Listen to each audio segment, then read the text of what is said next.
Ya, selamat malam Dokes, selamat malam Ya, semuanya. Salam bahagia untuk kita semua. Pada malam kali ini kita akan kembali membahas tema pengasuhan. Nah, pengasuhan kali ini membahas ini apa? Pewarisan sifat genetik. Ya, ya. pewarisan sifat, kudu faraid loh ya. Bukan, bukan. Nanti pengajian di tempat lain nanti kalau itu. Oke, ya ini Dok. Jadi kan seperti yang dipahami orang-orang awam ya bahwa memang ada dari orang tua itu pasti biasanya menurun ke anaknya, gitu. Ada berapa yang menurun ke anaknya.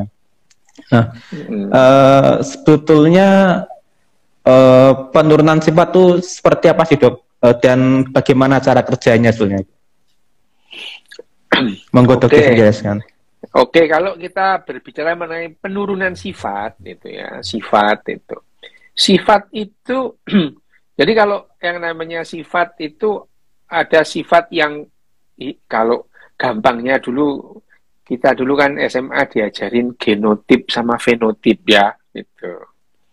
Genotip itu sifat-sifat yang diturunkan dari ibunya, secara gen itu ada, dari bapaknya juga itu. Masuk dalam kolam gen namanya, gen kolam. Nah, yang muncul, yang kelihatan itu namanya fenotip, gitu ya, fenotip. Dia rambut, misalnya, mbahmu biar ono rambut keritingnya enggak, Wim? Ono lah. Enggak ada Dok, enggak ada. Berapa ribu tahun yang lalu wong keriting kabeh kok, itu. Iya. Wong keriting kabeh, gitu. Jadi sifat-sifat gen keriting itu masih ada gitu ya, masih ada itu, tapi tidak muncul gitu. Jadi suatu saat bisa muncul lagi gitu. Itu adalah pewarisan sifat itu. Yang namanya apa namanya ilmu pewarisan sifat genetika itu sudah lama dipahami manusia. Bagaimana yang namanya sifat-sifat itu diturunkan, itu namanya ilmu genetika gitu ya. Nah, genetika itu belakangan sudah bergabung dengan yang namanya dulu apa namanya Mendel itu ya, pengikutnya Mendel itu berantem sama pengikutnya Darwin gitu. Jadi ada Darwinian dan Mendelian. Berantem mana ini yang benar? Teorinya Darwin ataukah teorinya Mendel gitu ya. Masing-masing berantem. Nah, pada akhirnya setelah ketemu yang namanya menemukan yang namanya DNA, ketemu bahwa ternyata Mendel dan Darwin itu sama-sama benernya gitu. Nah, jadilah yang namanya teori genetika dan teori evolusi modern. Jadi teori genetika modern beda dengan teori awal-awal Mendel itu nulis itu ya. Teori evolusi modern juga berbeda dengan teori evolusi awal yang dicetuskan oleh Darwin. Beda. Hanya saja makin lama makin diperbarui. Apakah Darwin salah? Ada sih salahnya, tapi kebanyakan benar, banyak benernya gitu.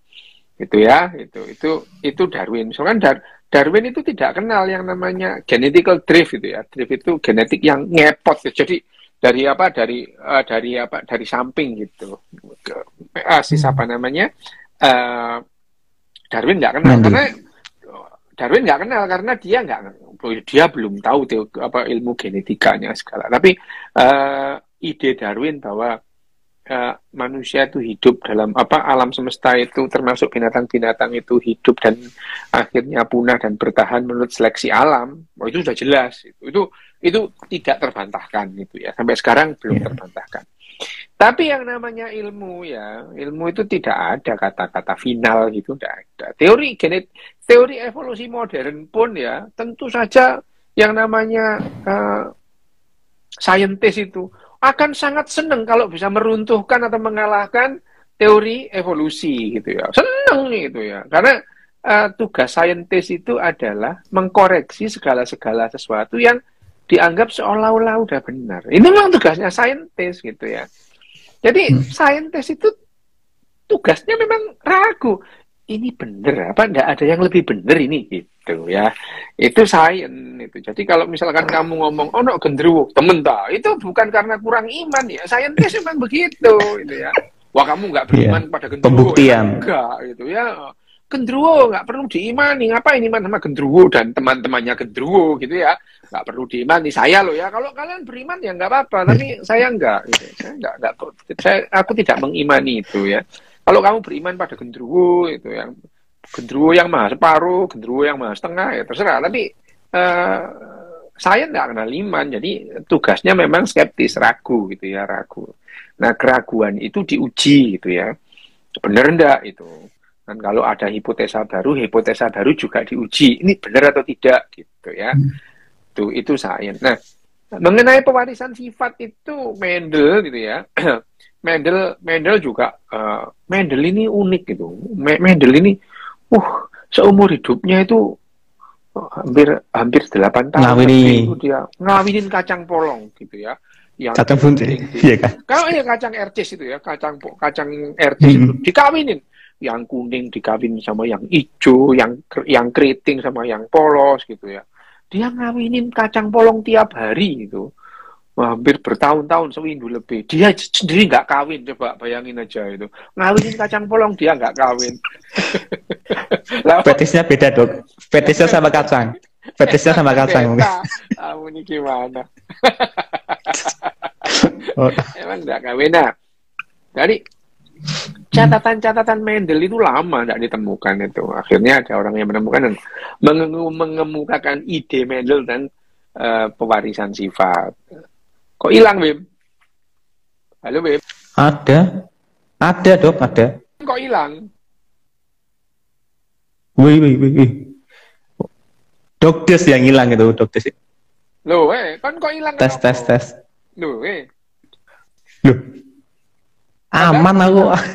Gambarmu hilang. Raimu hilang, Bim. Raimu hilang. Ya, jadi ya tentang Mendel tentang penurunan sifat, tapi ya semakin lama kita paham yang namanya penurunan sifat itu bagaimana. Nah, tentang sifat-sifat seseorang gitu ya, sifat-sifat diturunkan oleh orang tuanya ya jelas, masa diturunkan langit ya enggak itu ya. Jadi kowem itu ya. Kowem itu sifat-sifat kowem dari mana? Ya dari bapaknya sama ibunya gitu. Bapak biologis dan bapak biologis ibu biologis itu ya. Bapakmu yang sekarang itu kan belum tentu bapakmu, wong belum pernah dites DNA gitu. Belum tentu gitu. Ya betul. Ya, coba kalau bapakmu ngejak tes DNA, ibumu sing moring-moring, gak percaya kamu. Orang duwite, gak ada duwite Mas. Ya itu. Jadi kalau dibilang apa?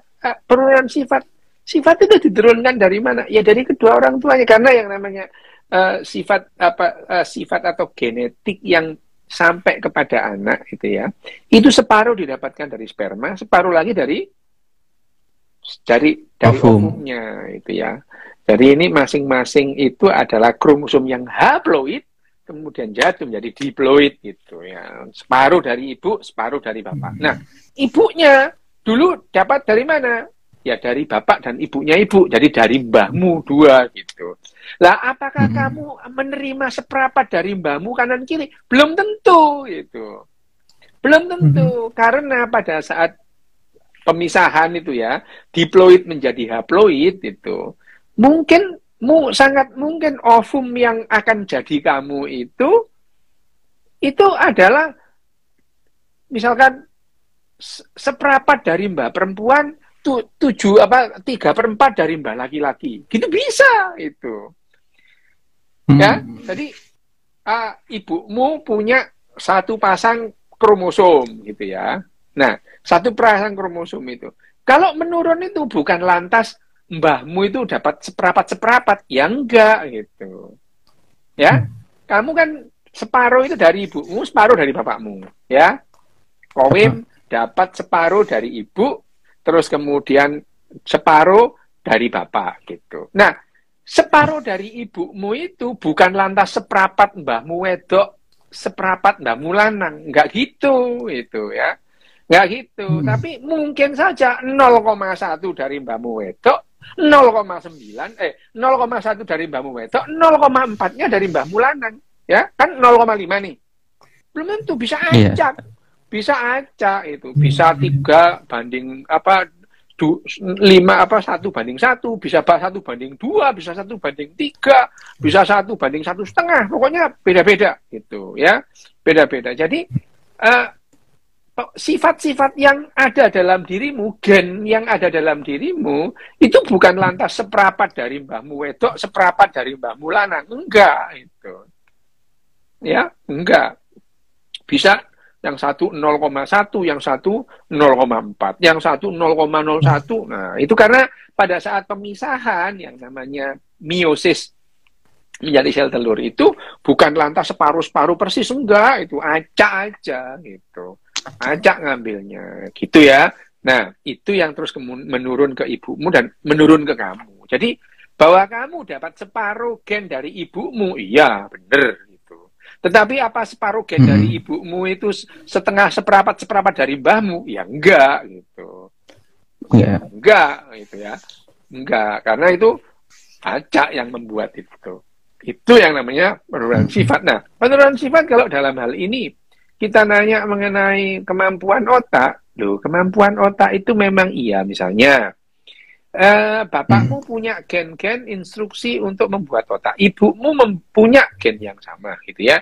Campurlah gen itu ya menjadi cetak biru baru gitu ya. Jadi tidak ada cetak biru yang sama, itu tidak ada. Jadi cetak biru baru, bagaimana cara membuat otakmu gitu ya. Dari mana? Separuh dari ibumu, separuh dari bapakmu, tidak kurang dan tidak lebih gitu. Nah, yang separuh dari ibumu itu belum tentu seprapat dari ibumu atau seprapat dari mbahmu apa mbahmu wedok, mbahmu lanang dari ibu, bukan, atau seprapat dari mbahmu laki dari bapak atau mbahmu perempuan dari bapak, nggak gitu, karena mereka juga acak gitu kan. Jadi bisa saja 0,1 dari mbah perempuan pihak ibu ya, 0,2 dari pihak mbah laki-laki pihak bapak, bisa langsung dari lain juga gitu, bisa gitu ya. Itu yang namanya penurunan sifat itu. Nah, penurunan sifat yang dari ibu, dari tentang bagaimana otak itu harus dibentuk itu ya. Memang iya diturunkan sifat dari ibu, iya, dari bapak juga iya gitu ya. Jadilah kamu mempunyai blueprint baru ya, cetak biru untuk membentuk otakmu gitu ya. Jadi secara genetik itu kamu mempunyai dan juknis yang berbeda dengan ibu dan bapakmu, beda itu, beda itu, cetak birunya itu beda gitu, meskipun banyak hal yang sama gitu ya, banyak hal yang similar gitu, similar sama, tapi beda gitu. Nah, jadi akhirnya ya jangan heran kalau kemudian ada bapaknya goblok, ibu goblok, anaknya kok pinter gitu, karena cetak birunya beda gitu ya. Pinter, itu anaknya bapaknya bodoh, ibunya bodoh, anaknya pinter gitu ya. Atau bapak ibunya pinter, anaknya kok goblok gitu ya, bisa gitu. Beda gitu. Karena pewarisan sifat. Tapi pada umumnya manusia itu rata-rata orang yang pinter banget dan goblok banget itu perkecualian, itu jarang. Dia jarang di pinggir gitu ya. Yang tengah-tengah ini loh ya, yang tengah-tengah yang sebetulnya itu nanggung itu, tapi sok pinternya luar biasa, itu biasa itu ya. Pengetahuannya sih biasa-biasa, tapi soknya itu luar biasa, itu banyak yang gitu. Nah, mengenai anak, nah otak sendiri, otakmu itu ada blueprintnya, ada cetak biru. Bagaimana otakmu harus disusun gitu ya. Disusun, bagaimana otakmu itu harus disusun. Tapi dalam perjalanannya terbentuknya otakmu tidak hanya satu variabel dari blueprintnya. Kenapa? Pada saat otakmu mulai dibentuk gitu ya, otakmu mulai disusun gitu, itu banyak faktor yang mempengaruhi hasilnya penyusunan. Kenapa? Misalnya makanan kamu kurang gizi pada saat di kandungan, hasilnya jadi beda gitu. Atau infeksi, otakmu mengalami infeksi pada saat di kandungan gitu, jadi berbeda gitu. Apakah orang yang infeksi otaknya itu jadi makin bodoh? Belum tentu gitu. Belum tentu gitu. Ada yang infeksi terus kemudian jadi pinter. Kenapa? Karena blueprintnya harusnya goblok gitu ya. Gitu. Blueprint cetak birunya kamu harusnya dibuat goblok, tapi kamu ada infeksi. Jadi cetak birunya mengslek gitu ya. Lah kamu jadi pinter gitu. Ya, bisa. Itu karena pertumbuhan otak itu gradual, mulai yang namanya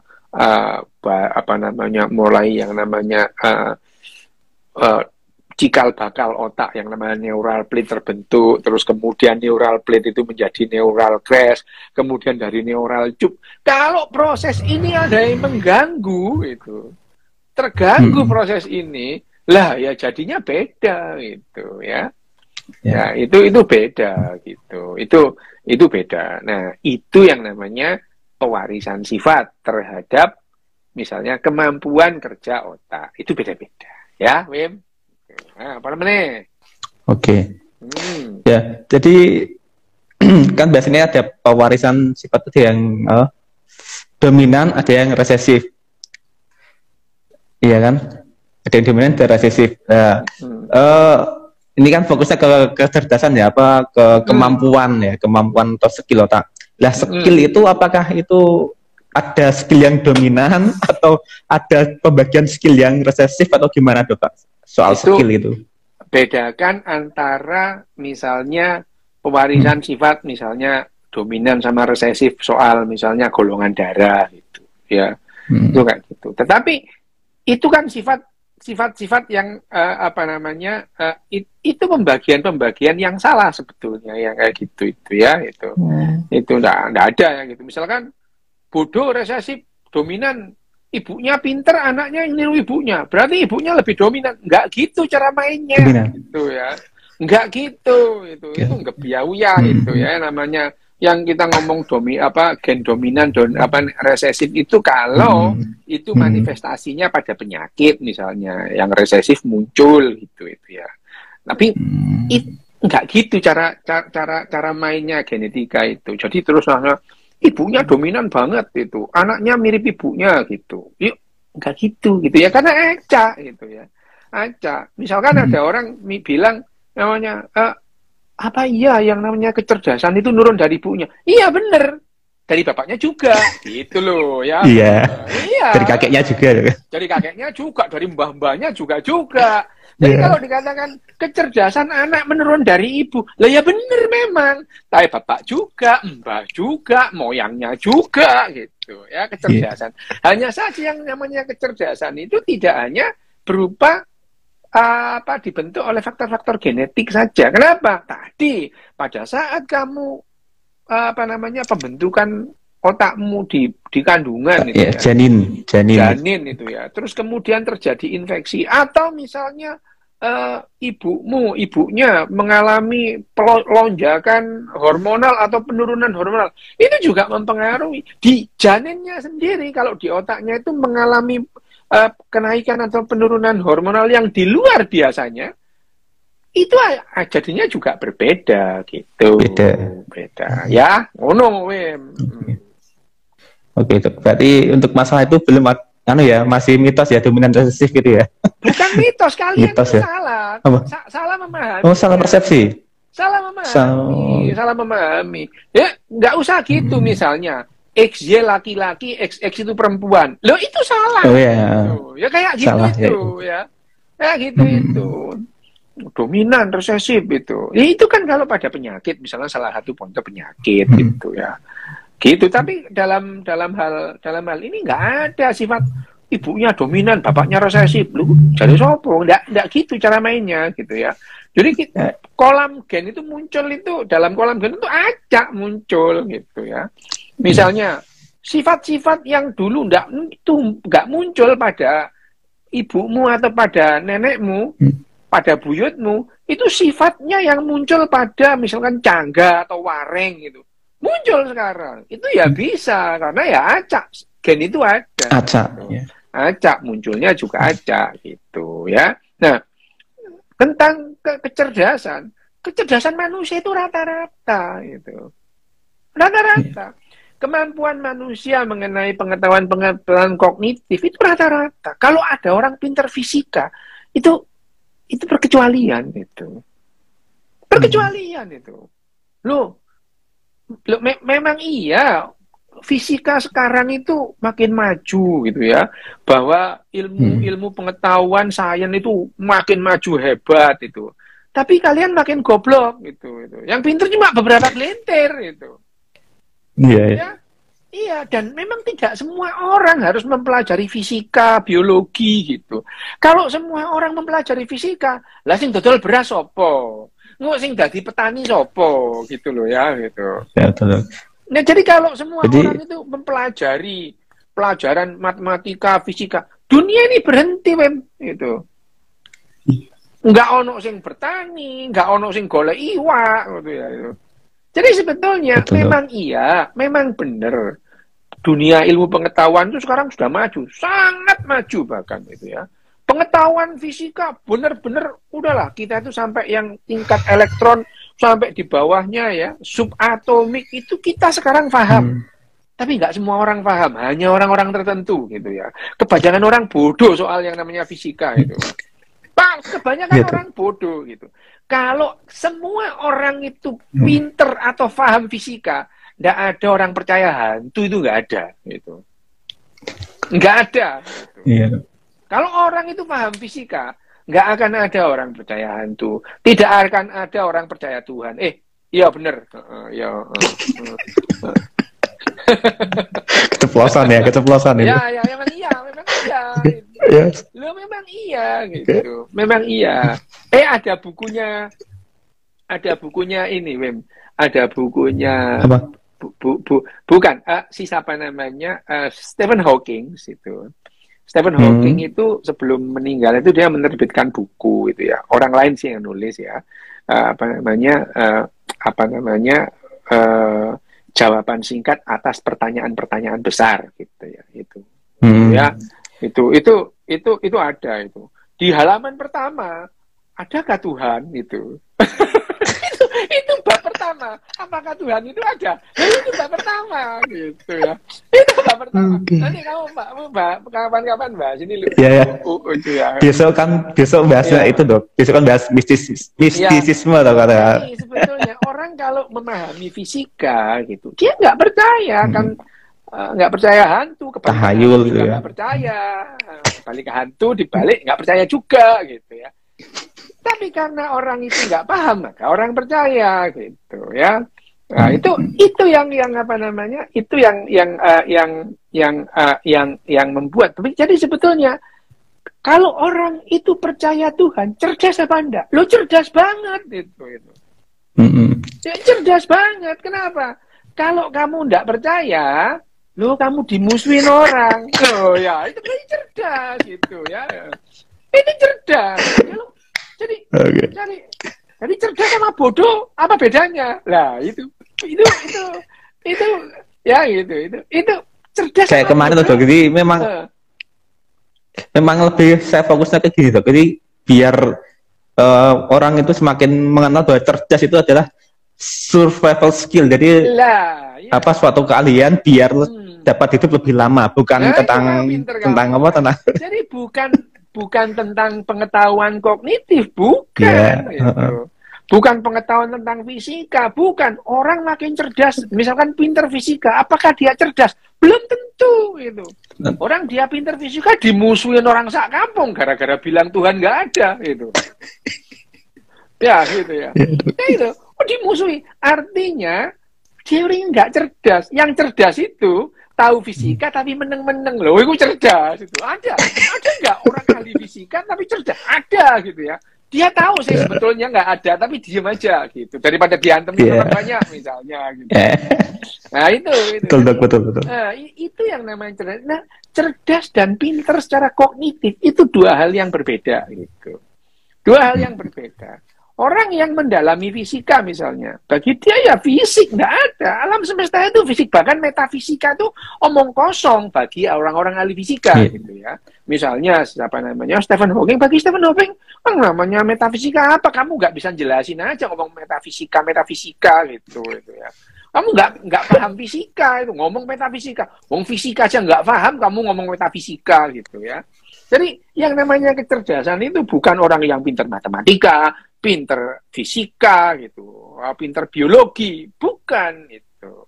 Tapi sebetulnya pada dasarnya adalah bagaimana dia bisa bertahan di lingkungannya gitu. Nah, karena sekarang makin lama yang namanya pengetahuan itu gapnya makin luas, misalnya antara orang yang paham fisika dengan orang yang bodoh fisika, itu gapnya itu makin jauh itu. Orang yang paham biologi dengan yang tidak paham biologi, itu gapnya jauh gitu. Gapnya makin lebar karena pengetahuan tentang fisika itu makin maju, sementara orang yang goblok tentang fisika makin banyak gitu. Makin banyak gitu. Kenapa? Lah iyalah ya, sekarang ini hampir 8 miliar orang gitu ya. Iya. Yang pintar fisika nggak sampai 100.000 itu. Nggak sampai itu. Nggak sampai. Yang lainnya ya pinter apa? Pinter ngarang, pinter sulapan, pinter berantem, pinter cerita, pinter YouTubean gitu ya. Pinter itu, cerdas ya. YouTube yang nonton ratusan ribu orang isinya ya ngono-ngono. Tapi itu cerdas namanya gitu. Itu cerdas. Jadi ya yang namanya kecerdasan itu bukan tidak identik atau bahkan tidak linear hubungannya dengan yang namanya pengetahuan kognitif. Fisika, biologi, sains itu enggak. Jadi orang yang pinter sains belum tentu cerdas gitu ya. Loh ini loh contohnya itu ya. Enggak cerdas belas aku ini. Enggak cerdas gitu. Sama sekali. Tapi masih bisa itu berarti cerdas, dong. Masih bisa itu berarti cerdas dong. Loh kebetulan. Masih bisa itu. Loh, kebetulan dengan segala macam privilege saya gitu. Loh iya itu ya. Dengan segala macam privilege yang saya yang saya pegang itu ya udah, itu kalau aku ini bukan cucunya mbak, anaknya bapak, mati dulu lah itu ya. Iya, itu enggak cerdas gitu ya. Itu enggak cerdas. Nah, itu yang namanya kecerdasan. Dan kecerdasan dalam hal ini dalam hal ini yang diturunkan ke anak dapat dari orang tuanya dua-duanya gitu. Nah, sekarang sebetulnya karena kita itu gapnya antara pengetahuan ilmiah dan yang tidak tahu itu gapnya itu luar biasa luasnya. Yang penting sekarang adalah kerjasama. Kerjasama apa? Kerjasama saintis dengan kerjasama orang-orang lain, ya. Kerjasama orang yang pintar matematika dengan bekerjasama dengan orang yang pintar biologi. Tidak semua orang harus pintar semua kayak Aristoteles gitu. Matematika bisa, biologi bisa, fisika bisa, bahasa dia ngerti gitu ya. Itu jadi tidak perlu orang itu pinter dalam semua hal itu. Bisa musik, bisa gitar, bisa drum, bisa saksofon. Nggak perlu gitu. Satu kuasai, kerjasama, membuat jadi yang lebih bagus. Karena kamu bisa semua ya nggak bisa main bareng-bareng gitu. Iya. Ya, itu. Betul. Jadi yang cerdas adalah bagaimana kita itu bekerja sama. Nah, karena kita itu penduduk dunia itu makin banyak dan kita itu diperlukan kerjasama, sekarang kecerdasan itu adalah memerlukan bagaimana kamu bisa bekerja sama dengan sebanyak mungkin orang itu. Karena semakin banyak kita kerjasama, yang kita hasilkan akan sangat spektakuler gitu. Misalnya senjata. Kalau kamu sendirian ya belajar tekun, kamu bisa membuat panah, busur anak panah, bagus bisa. Tapi untuk membuat satu peluru kendali nuklir, diperlukan 50.000 orang bekerja sama. Peluru kendali nuklir. Gitu ya. Peluru kendali nuklir. Kalau misalkan anak panah bisa membunuh satu orang, peluru kendali nuklir, satu kota, habis. Gitu. Dalam waktu hitungan detik. Gitu ya. Ya gitu.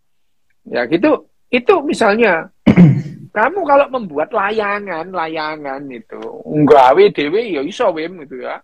Nggawe apa namanya pakai ragangan apa jenenge bambu. Ya. Pring nek ono pring ori gitu ya, ditaleni, Yeah. kadang ditimbang, dikai kertas, pasang muspang gitu. Tali. Ya. Tapi untuk mendaratkan orang ke bulan gitu, memerlukan 80.000 orang kerjasama. 80.000 orang kerjasama untuk mendaratkan Neil Armstrong ke bulan itu. 80.000 orang kerjasama minimal itu ya. 30.000 di Cape Canaveral, 50.000 ada di Houston. Lu kerjasama mereka semua melakukan tugasnya masing-masing untuk mendaratkan yang namanya Neil Armstrong itu ke bulan. Neil Armstrongnya sendiri dia punya tugas yang tidak kalah beratnya, resikonya paling besar gitu. Ya. Jadi untuk makanya tahun 59 itu waktu ada insinyur nuklir dari Cekoslowakia, lulusan Indonesia datang belajar dari Cekoslowakia. Pak Karno itu bilang gini, sudah kehendak Tuhan, Indonesia akan mempunyai bom nuklirnya sendiri. Katanya Pak Karno itu ya. Tapi sampai sekarang juga nggak bisa gitu. Kenapa? Kita nggak bisa kerjasama gitu loh. Kita itu tidak bisa mengorganize atau membuat sekian banyak orang kerjasama membuat peluru granat nuklir gitu.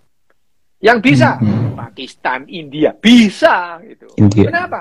Cina.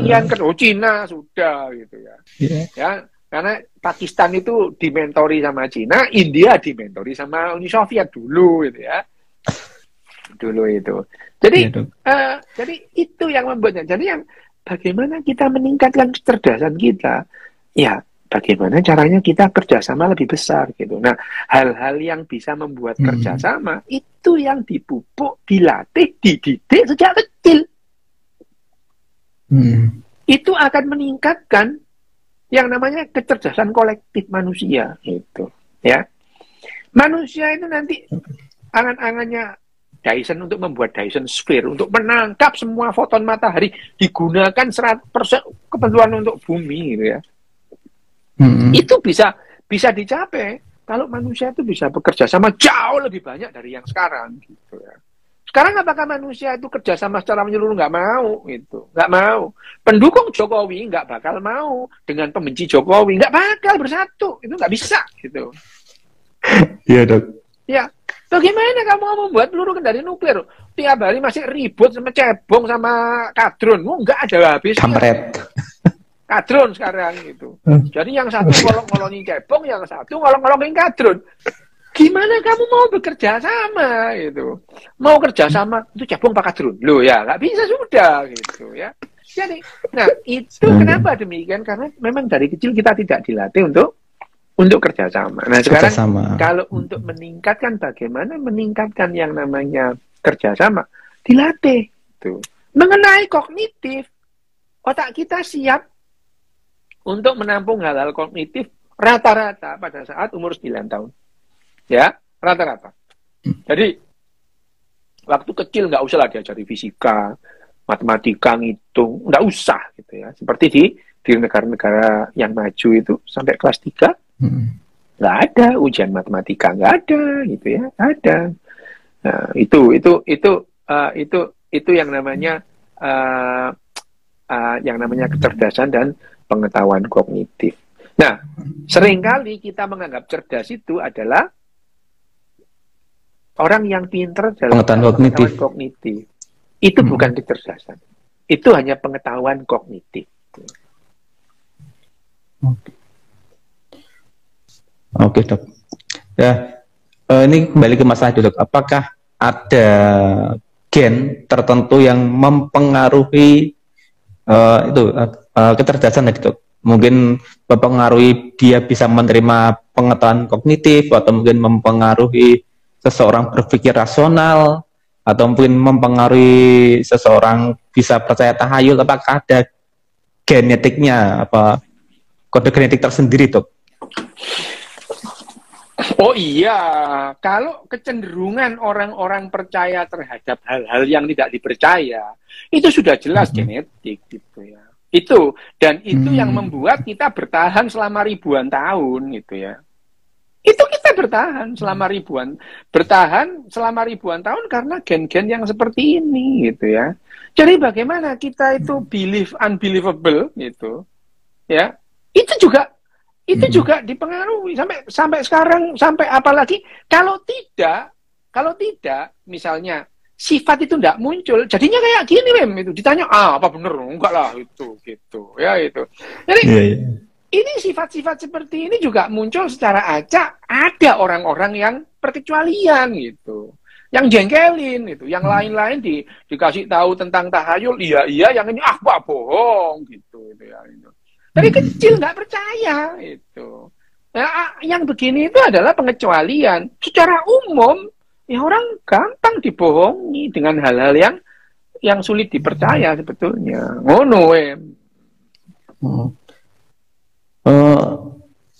Mas tuh gini ya, misalkan ya ini otak, ini gen orang yang suka percaya tahayul, ini gen orang yang rasional, ini gen yang pinter pengetahuan kognitif. Iya. Nah itu ketika gen orang ini dibedah diuntai gitu, gen ketika diuntai, apakah ada gen bagian-bagian gen khusus yang memang mempengaruhi pemikiran mereka, Dok? Misalkan ini dinamai gen tipe apa bagian gen tipe apa mengaruhi ini? Nah, gini loh, gini. Gen itu adalah petunjuk pelaksanaan ya, dan petunjuk teknis untuk membuat sesuatu dalam tubuh kita. Ya, blueprint. Menyusun otak. Jadi membuat otakmu itu ada perintah-perintah gitu. Nah, perintahnya itu ada warisan dari ibu bapakmu gitu. Ibu bapakmu itu mudah percaya seperti itu karena secara genetik otaknya dibuat seperti itu gitu. Ya, secara genetik gitu. Nah, gennya ini di mana? Ya seluruh gennya gitu. Gennya itu dari 190.000 gen misalnya. Mana dari 100 sekitar 109 sampai 112.000 gen. Mana yang mempengaruhi ini? Semua itu. Kenapa? Karena otakmu itu nanti dibentuk, itu memerlukan yang namanya hormon. Nah, hormon membuat hormon itu memerlukan gen yang lain gitu. Nggak bisa itu. Ini loh yang bertanggung jawab atas gen tahayul, bukan gitu gitu. Jadi tubuhmu ini terbentuk selama 350.000 tahun memang untuk percaya tahayul gitu. Memang seperti memang kamu bisa menerima hoax dengan gampang menerima hoax, tapi kalau menerima berita benar, kamu nggak suka gitu. Kenapa? Ya memang sifat-sifat orang itu memang dari dulu begitu gitu ya. Kalau diberitahu yang benar, nggak nyaman dia. Kalau diberitahu hoax, diberitahu hal-hal yang bohong, seneng gitu. Kenapa kita itu lebih seneng dibohongi gitu? Ya karena bohong itu adalah salah satu bagian yang membahagiakan, menyenangkan otak manusia. Jelas-jelas kamu itu gendut. Terus tanya, aku gendut ya? Enggak. Seneng kamu. Udah jelas-jelas kamu gendut. Berat badanmu 69 misalnya ya. Tinggi badanmu itu 140 misalnya. Aku gendut ya? Enggak. Cuma montok. Loh kan gitu, seneng gitu ya. Udah jelas-jelas gendut, dibilang itu enggak mau gitu. Itu adalah salah satu kenapa otak. Nah, otak kita semacam itu gimana? Karena otak kita tersusun secara evolusioner itu memang bukan untuk membedakan atau melacak mana yang benar, mana yang salah. Enggak, gitu. Mana yang bisa membuat kamu bertahan kemungkinan lebih besar, itu tugasnya otakmu. Itu ya, itu. Itu tugasnya otakmu. Tugas otak kita itu bukan mencari kebenaran. Otak kita itu tidak dirancang untuk membedakan mana yang benar, mana yang salah. Gitu. Nah, kalau kita mau kepingin bisa membedakan mana benar yang mana yang salah, latihan gitu. Itu. Seperti pada dasarnya manusia itu lebih gampang otaknya melacak perbedaan. Otak kita itu dilatih untuk melacak perbedaan gitu ya. Perbedaan. Melihat perbedaan kamu ya, sekali lagi ini sebagai contoh, aku jejer sama kamu, Wim, gitu ya. Ini jejer gini ya, ada 2 gini itu. Dalam waktu 50 nanodetik ini 192 orang itu langsung tahu ini Kowem ini Ryu, bedanya jelas itu. Nih 196 orang tidak bisa melihat persamaan kita, nggak bisa dia itu. Hidung kita bolongannya sama 2, mulut kita kayak gini, telinga kita di sini, semua itu tidak tampak oleh mata mereka. Yang tampak adalah perbedaan. Sehingga dalam waktu 50 nanodetik otak kita bisa melacak perbedaan itu. Kenapa? Karena otak kita tugasnya itu hanya ini musuh atau kawan gitu. Kalau musuh itu bisa dimakan atau malah bisa makan kita. Gitu. Itu tugasnya semua binatang ya gitu. Makanya binatang kalau ada sesuatu yang tidak sama dengan dia itu, ya mikir ini mangsa atau predator gitu. Jadi itu adalah tugas otak gitu ya. Nah, otak kita juga demikian. Begitu ada yang berbeda dengan kita langsung ini musuh bisa dimakan atau malah makan kita gitu ya. Ya. Nah, ini ya yang namanya keterampilan atau kemampuan otak, kecenderungan otak melacak perbedaan ini harus ditumpulkan supaya kita bisa kerjasama. Gitu. Nah, latihan-latihan yang biasanya diomongin, latihan buang sampah, terus kemudian latihan antri, gitu ya, latihan tidak mengambil barangnya, memegang miliknya orang lain, makan di tempat makan, gitu, pup dan pipis itu dalam rangka menumpulkan kecenderungan kita melacak perbedaan. Pada dasarnya itu, supaya kita bisa bekerja sama dengan lebih banyak orang. Gitu, Oke, Dok. Lihat ada pertanyaan lagi, Dok. Ini yang bagaimana sih, Dok, cara menurunkan sifat? Misalkan cara menurunkan sifat. Jadi kita pengennya ada bagian sifat kita yang ingin kita turunkan ke anak kita. Itu bisa diatur nggak, Dok? Ya bisa, itu mah kebiasaan itu, pengen punya anak tapi pengen ngatur-ngatur gitu ya, itu kebiasaan itu ya. Itu kayak gitu, pengen punya anak, begitu anaknya lahir disuruh berbakti, itu kebalik itu. Itu. Ya. Oke. Berarti belum bisa ada ya? Belum bisa ya? Belum bisa. Bisa banget gennya diedit, diambil gen-gen tertentu. Itu sifat, hanya saja gen ini sendiri sifat, kalau sifat itu berupa kelakuan atau sifat mental, lah itu kan otaknya. Jadi pertumbuhan otaknya selama berkembang ini juga harus diawasi gitu. Ya, lo kamu sudah mengambil gen, wes nih ya, gennya Kowem yang pinter dijupui dari situ. Terus kemudian infeksi. Jadi goblok gitu ya. Gagal. Gagal. Gitu. Gitu. Oke. Berarti bisa cuma dimodifikasi genetik gitu ya? Oh iya. Modifikasi genetik bisa, selalu bisa. Gitu, ya. Oke, Dok. Ya. Ini, Dok, lanjut ke pertanyaan ini aja. Kemarin ada pertanyaan titipan ini. Ada ini yang tanya itu kan anaknya selalu distract, Dok. Kenapa?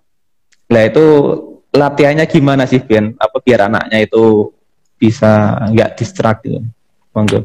Ya. Latihannya berupa apa, Dok? Ya kalau gitu tuh ya ngomong dulu anaknya, konsultasi sama psikolog sama psikiater, ya.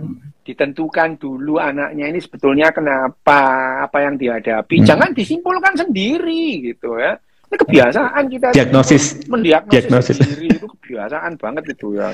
Oke, berarti ke dokter dulu ya, ke dokter psikoanalisis, psikiater. Oke, Dok. Psikiater ya. Oke, lanjut ke pertanyaan ini yang di apa?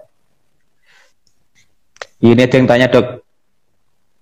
Apa? Tadi kan kalau penyakit bisa turun ya, Dok, kalau penyakit itu. Beberapa penyakit bisa turun ya? Pada dasarnya tidak ada gen pembawa penyakit, itu nggak ada. Gitu. Gen kita itu tugasnya adalah menjaga kebugaran kita. Gitu.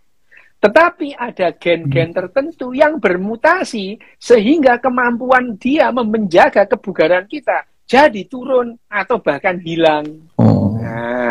Nah, itu istilahnya ini gen pembawa penyakit. Tapi sebenarnya gen pembawa penyakit itu tidak ada gitu ya.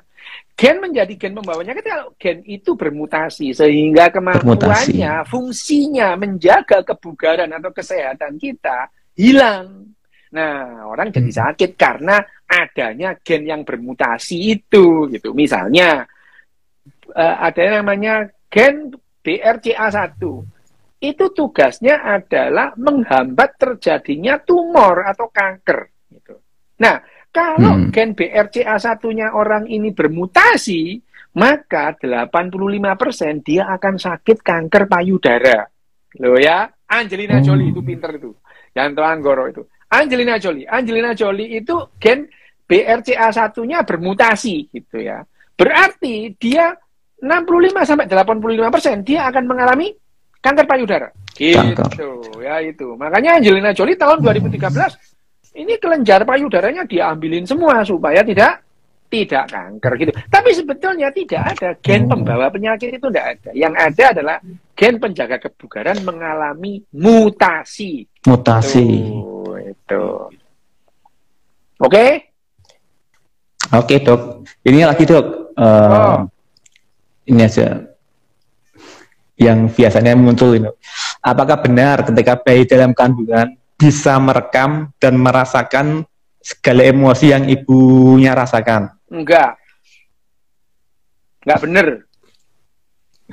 Bahwa emosi yang meluap-luap akan mempengaruhi, iya gitu. Tapi pengaruhnya kecil gitu, ya itu. Oke. Ya gitu. Apalagi, Bem?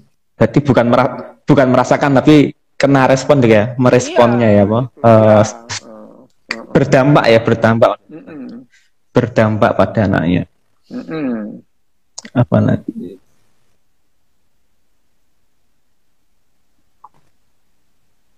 Boleh. Seneng kamu, Dok. Apa? Ini, Dok. Permisi, Dok, mau tanya. Menurut dokter penyakit AIN itu gimana? Penyakit AIN iku sadurunge AIN sak mari AIN goen. Pak kopkap dal ro za sin sodot tok. Opo iku? Penyakit AIN itu bukan penyakit itu, ngarang. Tapi dalam istilah psikologis namanya apa, Dok? Kan nggak dia ada. kita apa ya? Kena psikis enggak ada. Enggak ada penyakit AIN. AIN itu kan mata ya, enggak tahu. AIN. Iya, mata. Gitu. Nanti ada penyakit kawok, sodot, barang. Penyakit tali batak lagi. Ya ono. Penyakit mau. Iya, oke. Sekarang ya. Saya juga lagi ngetren, Dok, penyakit AIN. Senengane wong-wong ngarang-ngarang dhewe lho. Ya ini, Dok, kemarin yang Dok Des pernah cerita itu soal apa masa kecil Dok Des nih. Apakah Savant syndrome itu turunan apa gimana, Dok? Savant syndrome itu menurun apa enggak? Iya, kecenderungan iya. Jadi kalau ada misalkan ada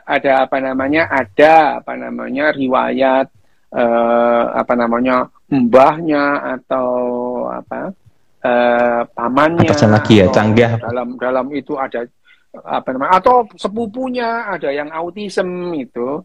Nah, itu harus diwaspadai bahwa ada kemungkinan dia akan mengalami autism gitu. Nah, orang-orang yang seperti ini, anak-anak yang seperti ini, misalkan sepupunya ada yang autis sana atau pamannya itu ada yang autis. Nah, ini harus perlu waspada. Jadi waktu kecil itu diperiksa di MRI kepalanya. Kalau kemudian MRI-nya cenderung otaknya itu bekerja berkembang lebih cepat. Nah, ini anak ini bakat autis gitu.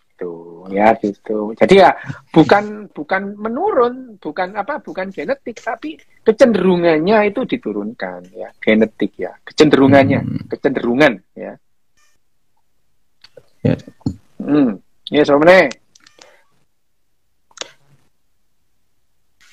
Apa teh lupa nanti yang tadi. Selalian kon iki. Kon mau jam pira, Wim? Jam 20.56 lho, mau Wim. kurang 2 menit 58. Oh ya oke, ya wis karepmu lah yo. Jam 7.58. Ya wis oke. Aman dok, aman. Masih Aman, 10 ya. menit ya. Ini dok, yang kemarin apa tanya lu? Jadi ini orangnya tuh selalu sakit 24 jam non-stop katanya. Apa? Sudah MRI. Heeh. Iya nih. Sakit itu sakit Sudah apa? MRI, sudah anu ya nggak tahu nih Pak. Tanya gitu toh. Apa nih sing sakit? Kupingnya apa kukune? Kepalanya dok, Oh, kepalanya sakit kepala. Sakit kepala, nyeri kepala ya. Udah cek MRI, udah CT scan, udah ke psikiater. Itu katanya CT scan-nya normal. Ke psikiater udah gak ada hasil. Oh. Gimana? Psikiaternya tapi gak ada hasilnya. Itu kenapa dok? Ada hubungannya dengan? Jadi gini, kalau sakit kepala ya sudah datang ke dokter sampai sakit kepalanya hilang. Pokok dokternya harus bertanggung jawab gitu ya. Gimana dok, ini saya sakit itu. Kalau dokternya nggak bisa datangi sampai dokternya bosen. Kalau nggak nyaman dengan satu dokter, pindah dokter. Tapi ya misalkan ke dokter saraf, pindahnya ya ke dokter saraf. Jangan dari dokter saraf pindahnya ke Ning Siti Nampi gitu ya, nggak level gitu. Ya dari dokter saraf ke Ponari gitu ya nggak level ya. Misalkan periksa ke satu dokter saraf, nggak cocok, pindah ke dokter saraf lain, atau pindah ke dokter bedah saraf lain, gitu. Psikiater nggak cocok, pindah ke psikiater lain, gitu ya. Gitu, memang sial kalau ketemu psikiater yang nggak play, gitu. Diru'ya, ini cut, apa cut, diru'ya ini. Bukan di rupiah itu. Dikasih rupiah, oh ya mungkin dikasih rupiah. Dikasih rupiah. Iya. Tapi ini gimana dok kasusnya? Apa memang kan sudah dicek MRI di CTS itu normal katanya? Itu apa? Yang namanya nyeri kepala itu tidak selalu kelainannya di otak, tidak itu ya. Kelainan di leher itu bisa menyebabkan sakit kepala yang namanya cervical syndrome. Ya. Cervical syndrome itu gangguan jepitan saraf di leher memberikan nyeri kepala gitu, bisa gitu. Jadi pertanyaannya sudah belum itu MRI servikal gitu, pasti belum gitu. Jadi ya yang namanya sakit kepala itu tidak selalu dikarenakan gangguan di otaknya atau di dalam kepalanya. Di luar kepala, kulit kepala yang kekurangan oksigen itu bisa menyebabkan nyeri kepala gitu. Sakit kepala itu. Gitu ya itu. Terus kemudian ada kalau nyeri kepala cuman satu wajah separuh gini cekot itu yang namanya trigeminal neuralgi gitu ya. Tapi kalau kemudian misalnya ada cluster headache, nyerinya itu enggak tipikal, sakitnya di sini dok, sini. Oh, sakit semua. Kadang-kadang di sini enggak jelas gitu ya. Ya itu memang ada yang namanya sakit kepala karena gangguan mental gitu ya, gangguan kejiwaan ada, tapi sedikit gitu ya. Tapi kalau memang betul-betul tidak ada apa-apa, terus kemudian dokter bedah sarafnya kerja sama dengan dokter psikiater, nggak apa-apa juga gitu. Gigi tidur ya, gigi bungsu itu sakit tuh bisa juga gitu. Jadi kepala itu bisa macam-macam, tidak selalu dari otaknya. Gitu. Otaknya. Oke dok. Ya dok, ini hampir 1 jam. Ya wes. Kita akhiri aja. Besok bahas itu ya dok, pesanan dokter tuh, mistisisme itu. Terus boleh sakarepmu wes. Ya. Oke, apa gimana? Meh turu apa gimana? Ya, nyambut gawe mana? Wes dah. Oh iya wes. Guys, terima kasih dok, terima kasih semuanya. Salam bahagia untuk kita semua.